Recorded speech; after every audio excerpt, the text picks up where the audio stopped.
Hey, I'm Hildy. I've been getting into live looping on the piano lately, and I wanted to share with you what I have learnt so far.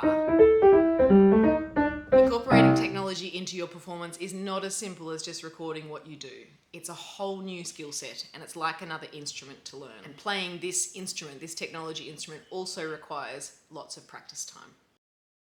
Playing in time with a recording is much harder than you think. When you begin recording yourself and then trying to play over it, you'll likely find out that you don't play in time as much as you think. For me, I attribute this to the classical musician's prerogative of using rubato, and it turns out I use quite a bit of micro rubato.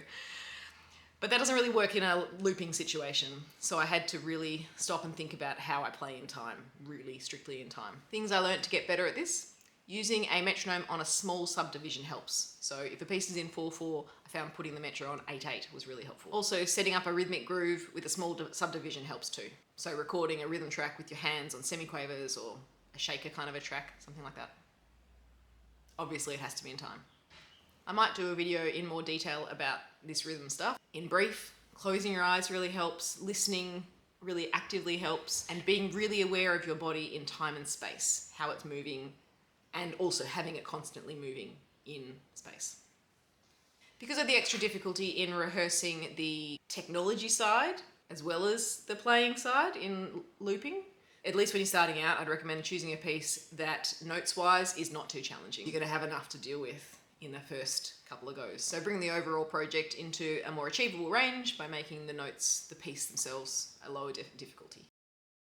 Choosing a piece that has loops of the same length is really, really helpful. I found if the main loop in a verse was say 2 or 4 bars long, the loop length in the chorus was 8 bars long. It was just much harder to coordinate the technology and get it all working. Not to say it's impossible, of course, but I just say when you're starting out, choose a piece that has the same loop lengths.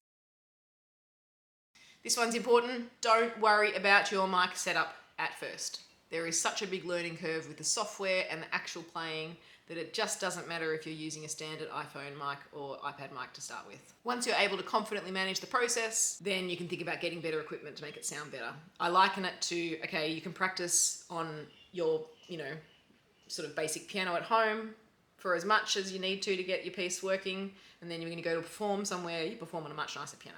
That's the same with the technology side of things. Once you get into the performing stage, you'll find that you actually need to write yourself a list of things that you need to do before each performance, as in a technological list of things that you need to do before each performance. Because inevitably halfway through a performance, you'll find that, oh, I didn't reset that loop, or I didn't remove that loop, or whatever. There'll be something. Write yourself a list at the start, and they would include things like stop all loops, turn metronome on, check all required tracks are armed, check any pre-recorded lips are loaded, check any pre-recorded clips are loaded, check the mic input is working, make sure the pages of your arrangement are in the right order, and whatever else you find that you need. That list is customized to your piece and your particular requirements in your setup. So you actually need a list for every single piece, not just for a whole performance. And I probably should have said this first, because it's pretty important.